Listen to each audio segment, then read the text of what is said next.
Hello, everyone. Welcome to the Faith and Football broadcast. This is my week 4 confessions video. If you've never seen this video before, each week I do a help guide on Thursdays. And then Wednesdays, I kind of give myself a grade on the help guide from the previous week. And I kind of talk about the upcoming matchups and things like that. You can learn more about Faith and Football by going to faithandfootball.blogspot.com. You can read the articles I posted there, see the previous confessions videos. But check it out. So this week, man, I had a rough week as far as help suggestions this week. So starting out right off the gates, we're gonna look at the quarterbacks. And when I do the confession video, I just admit to the ones that I got wrong. Overall, for the quarterback group, I gave myself a D.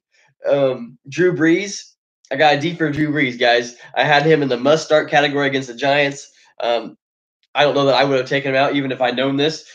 Or well, I guess there's no way of doing it. But I guess I don't think I would have taken him out if I had him on my team. But he didn't have any touchdown passes against the Giants. They held him without a touchdown pass, and to under 300 yards, he was barely over 200. So that was kind of a rough outing for Drew Brees. Fitzpatrick, I had him in the good category. I gave him an F. He was benched with only 126 yards passing. I guess the Fitzmagic just kind of ran out. Deshaun Watson, I gave myself a D for him.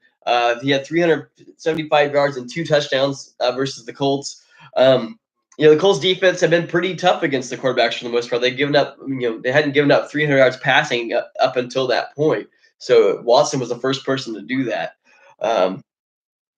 Goff, man, the Minnesota defense, I thought maybe the Buffalo game was just kind of like a freak game where they just imploded, and I figured, well, they're a proud unit. They'll bounce back this week, and especially being on Thursday night. But man, I mean, talk about a good game, though. I don't know if you watched the Rams versus the Vikings on Thursday Night Football last week, but that was a great game, very entertaining. But unfortunately, as fantasy goes, I had Goff in the fire category, meaning, be cautious when he's starting. But man, he went off 465 yards and 5 touchdowns. So I gave myself an F for him. Derek Carr got an F for him too. Again, the Browns have been played tough against the pass all year.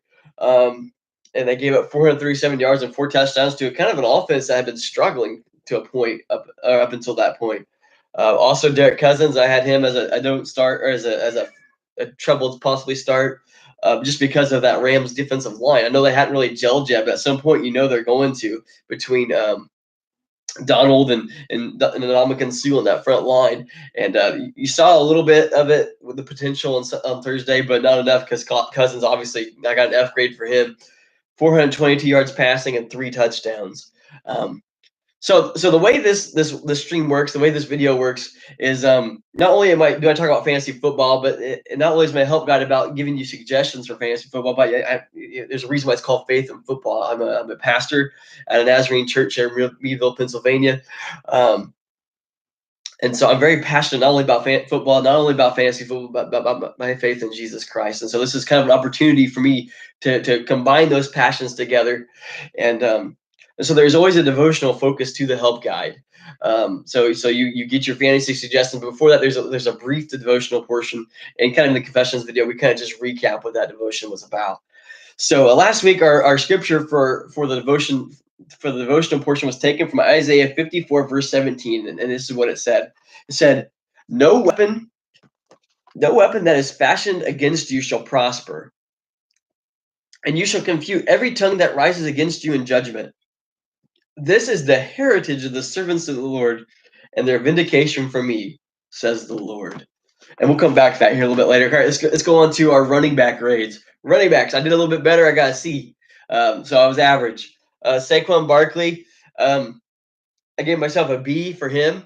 Sometimes I confess that I did pretty good on this one.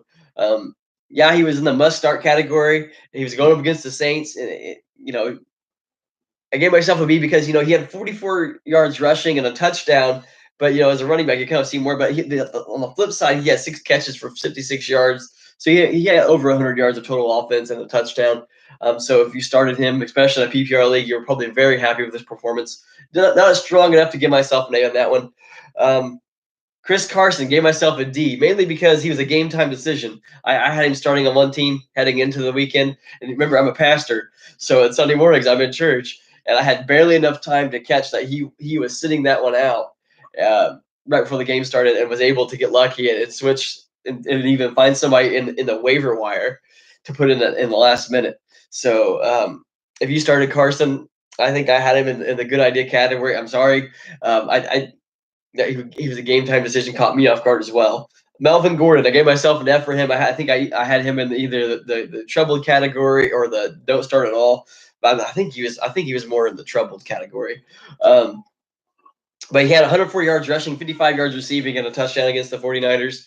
This was probably one of his best games of the year so far. So yeah, I didn't do so hot on that one. So kind of a brief recap of the devotional. So the verse said, "No weapon that is fashioned against you shall prosper." That's not that word "prosper" is a very interesting word here. Um, it's not saying that we are believers, because we have to understand that in this passage it says this is the heritage of the servants of the Lord. The servants of the Lord. When we look at this passage, applying it to our lives, we are the servants of the Lord. If we have faith in Jesus Christ, we are servants of the Lord. That's what it means to be a Christian. Being a Christian isn't just getting a ticket punch to get out of hell and go to heaven. Uh, getting Becoming a Christian is saying, I'm going to take up my cross and follow after Christ, and that means that you're going to become we are committing ourselves to becoming a servant like Christ did. So this is the heritage of the servants of the Lord, later on stated in this passage in Isaiah. But it says, no weapon that is fashioned against you, you being servants of the Lord, shall prosper. This doesn't mean servants of the Lord are invincible. This doesn't mean that weapons don't harm us. If someone comes in and points a gun at you and shoots you, there's no guarantee that bullet's most likely going to hurt you. I'm not saying God can't divinely intervene and protect you somehow, but most likely that gun's going to go off and it's going to have devastating effects on your body. I'm not saying that people's words aren't going to affect us. People say things. If you're in leadership in the church at all, people are going to say things. They're going to cut you down. They're going to hurt you, or you're going to hear them say something about someone else that's going to shake your faith in Jesus, because you're thinking to yourself, how can someone who believes in such a loving God act in such a hypocritical, mean, and cruel way? Those things words are weapons there. They hurt us. Makes me think of that South Park episode. Words are like bullets. But that's not what this word, not prosper means. It does not mean servants of God become invincible.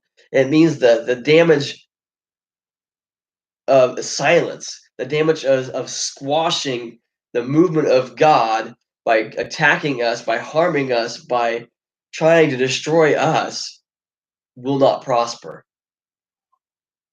Because ultimately, when someone attacks us because of our faith in Jesus, because of the way we live our lives, or and they start attacking us and calling us names, running us down, critiquing, criticizing every little thing we do, really ultimately they're not attacking us, they're attacking God who's at work in us, and that's who they're really fighting against.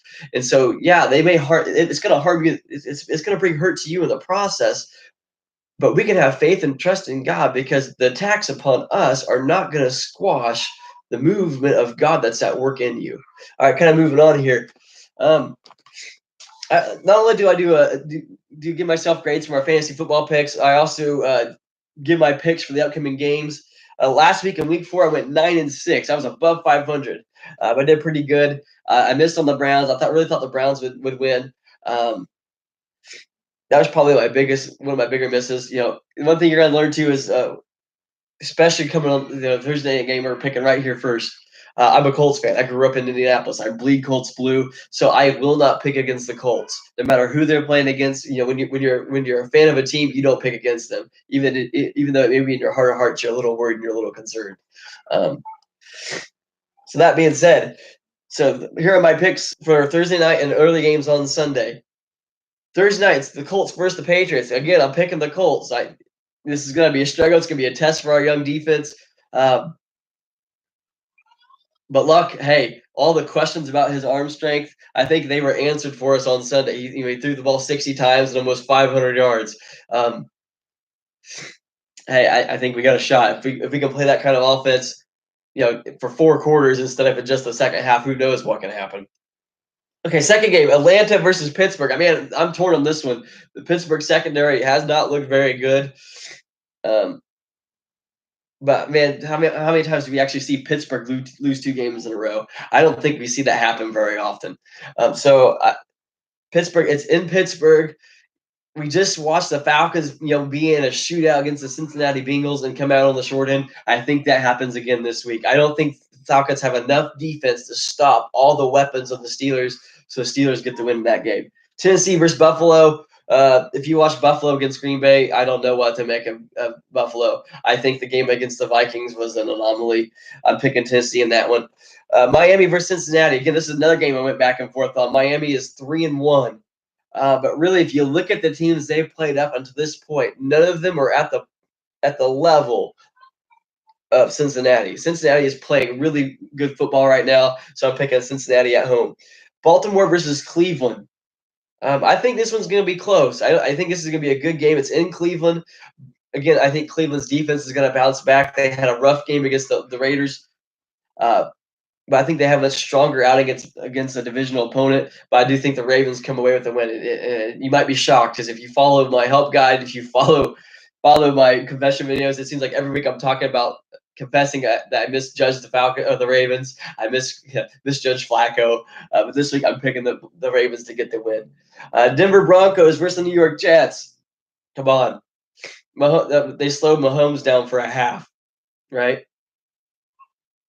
I don't think Sam Darnold is going to have the tools and the tools that Mahomes has on his team. He doesn't have, so I don't think the Jets are going to get this one. I think Denver goes to New York and beats them. Green Bay versus Detroit. I think Detroit wins this one. Yes, Green Bay just shut out the Buffalo Bills, but let's face it, if you watch that game, the Buffalo Bills really didn't help themselves at all in that game. Detroit's coming off of a close loss at Dallas, and I think they bounce back, and I think they win this one at home. So I'm picking the Lions over the Packers. Next up, Jacksonville versus Kansas City. I think Kansas City's gonna win another one here at home in front of the Arrowhead Stadium fans. The Mahomes show continues. I don't know who's going to slow that team down. Matter of fact, I think the Chiefs are the team to beat right now. The Giants versus the Carolina Panthers. I'm picking the Panthers at home. Okay, going on to my grades. So for my receiver grades, I gave myself a C on my receivers last week.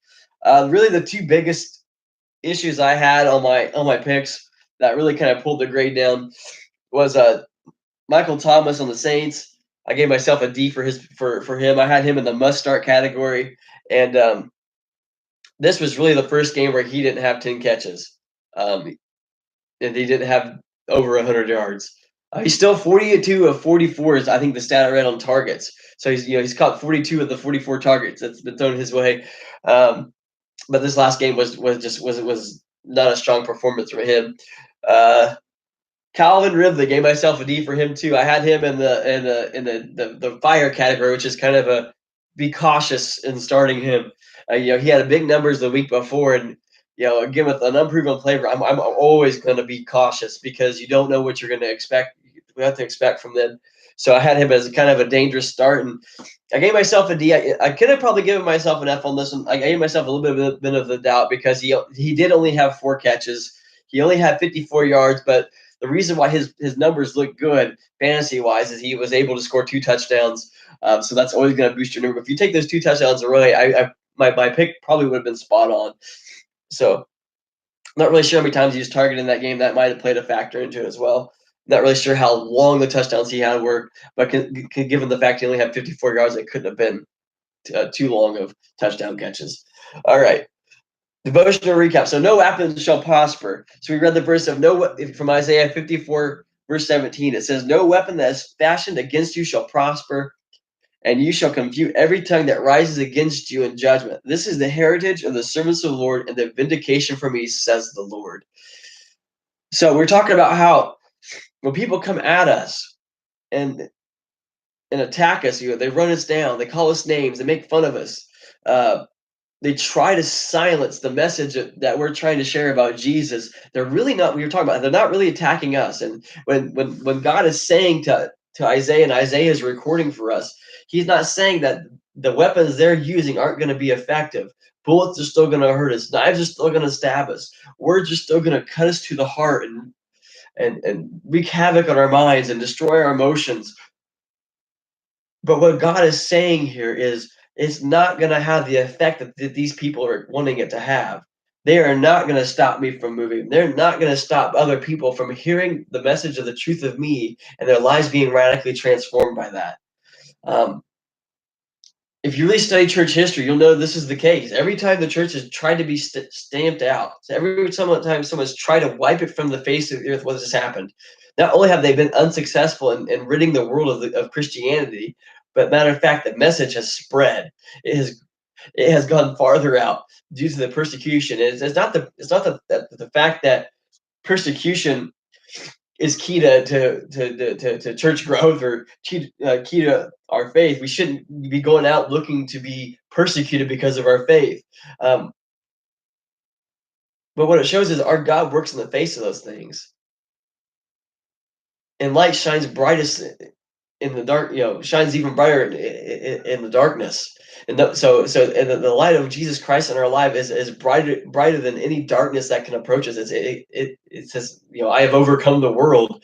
It's greater than anything that this world can throw at us. And so no matter how much they try to cover up the light of his word, the light of his truth, they cannot stop it from shining.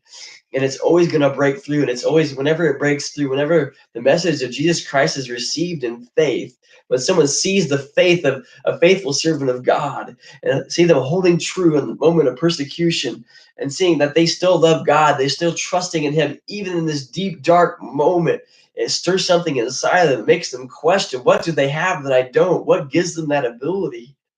And so that's what God is talking about through the prophet Isaiah, and Isaiah has recorded that we can read of no weapon against us shall prosper. Nothing can stamp out your faith. Nothing can take away the work that God wants to do in you and through you to the world around you. You just have to remain faithful to him. All right. Sunday game late picks, the late afternoon picks. Here we go. Oakland versus the Chargers. I think we saw the Oakland Raiders offense get on track against a very tough defense last week. Now they're traveling to play a defensive or a divisional opponent. I think the Raiders go in and pick up their second straight win under John Gruden, and I think we start to see this offense start to hum a little bit better. All right, the Rams versus the Seahawks. Man, this is another tough one.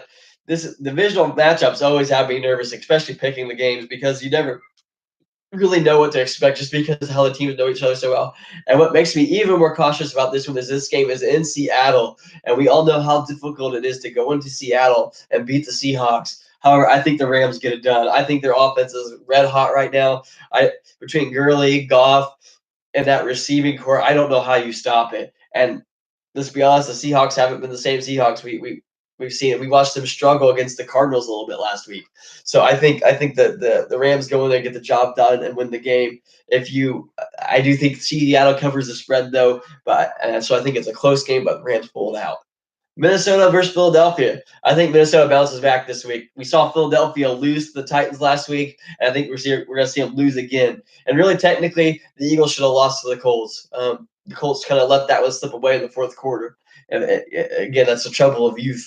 So I think if there was a more mature defense, the Colts should have won that game. So I think Minnesota, more experienced defense, a little bit better offensively. I think they go in and beat Philadelphia.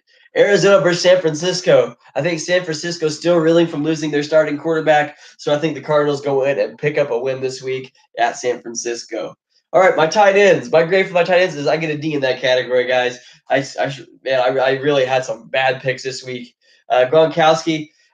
History told us that Gronkowski always had big games against the Dolphins, but it just was not to be this time. 4 catches, 44 yards. That's not going to get the job done, especially gave myself a D. The only reason I didn't give myself an F was at least he had some catches and some yards. And let's face it, tight end position is thin in fantasy football right now.